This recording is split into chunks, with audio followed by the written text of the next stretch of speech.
Nothing But the Words, episode number 90, Discover Your Writing Superpower. Welcome to Nothing But the Words, the podcast that gives you everything you need to know to write a phenomenal book. Now here's your host, your author coach, Candace L. Davis.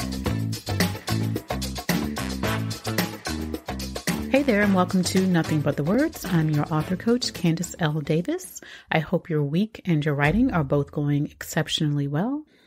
So I just got back from another retreat, y'all. This time it was a business retreat, a life and business retreat, not a writer's retreat, but it was so good. If you're sensing a theme here, yes, I do love retreats, so much so that I'm trying to figure out how to safely host one this year myself. But in this case, we met at a beautiful, spacious beach house in St. Augustine, Florida. We arrived on Friday. Some of us went out to dinner, and most of us stayed up way too late, laughing and talking and sharing bottles of wine. We all know each other from an online mastermind group, so it was great to connect face to face. Most of us had met once before we started in the group. It was great to connect again now that we know each other better.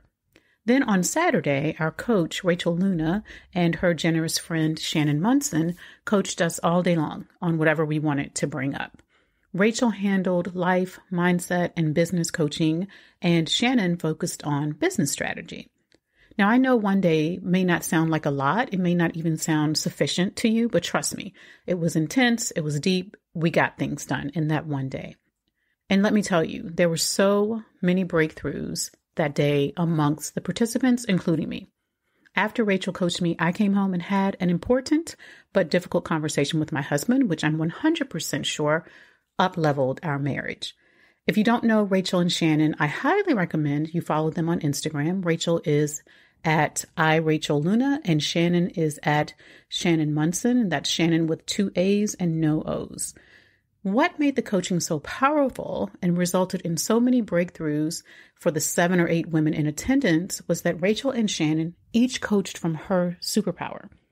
Rachel has an ability to deftly home in on the issues behind the issues, peel back the layers just enough to get you moving, and know exactly when to stop. It doesn't matter if you're talking business or personal, and let's face it, business is personal. Rachel can help you understand what it is that you're struggling with and overcome obstacles and plan for your next steps.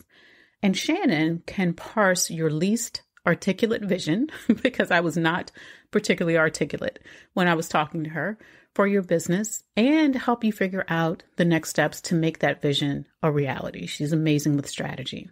Here's the thing. I'm sure they each have other superpowers. These are just their coaching superpowers.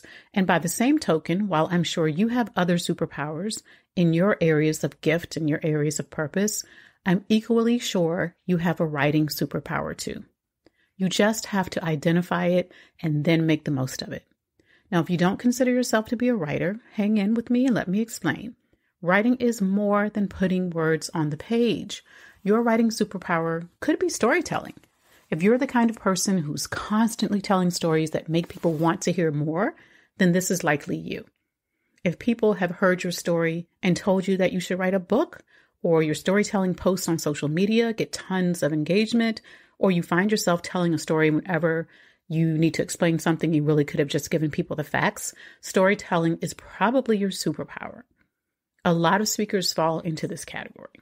If you're a lover of words and you consider every comma placement when you're writing, then language is probably your superpower. You're willing to revise over and over until you get the wording just right, sometimes to your own detriment.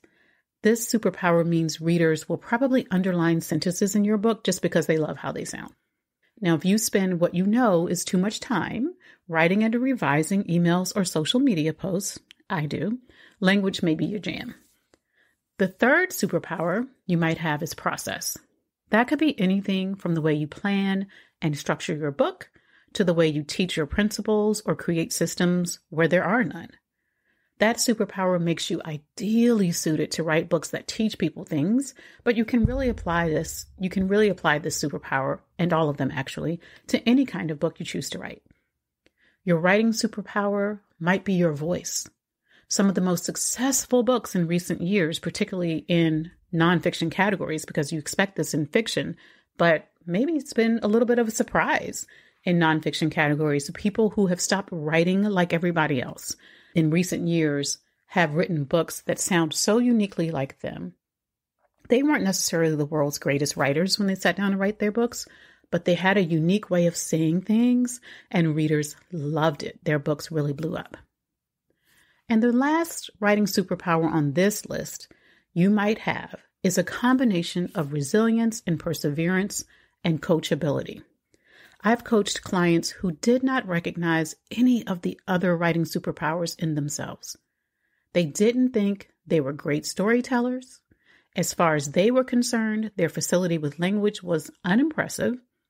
And as for process, they struggled to create a coherent outline for their book. The processes they wanted to teach only made sense to them, and they had to figure out how to clarify them and explain them in writing. But with resilience and perseverance and coachability, they were unstoppable, and they wrote great books, some of them best-selling. Really think about which superpower you want to claim. The secret is to know you don't have to be born with any of them. You can develop any writing superpower you want to have. In fact, you can develop all of them if you want to. Some will take more effort than others, depending on your experience, but they are all available to you.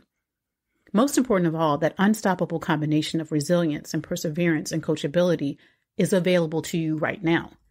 Today, make a decision that you will take whatever knocks come while you write your book and keep getting up. You will recover and come back stronger. Make a decision that you will not get distracted or give up. Instead, choose to persevere and make a decision to remain coachable throughout the writing and publishing processes.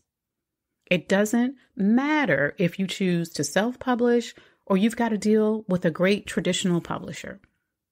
Your best book will be produced when you seek professional feedback, weigh it based on your own standards and goals, and judiciously apply the criticism that can make your writing even better. It's all available to you. Find your superpower and write your book. That's all for this week's episode, my friends. For more writing tips and inspiration, follow me on Instagram at Candace L. Davis. Thanks for listening to Nothing But the Words. I'm your author coach, Candace L. Davis, and I'll see you next time.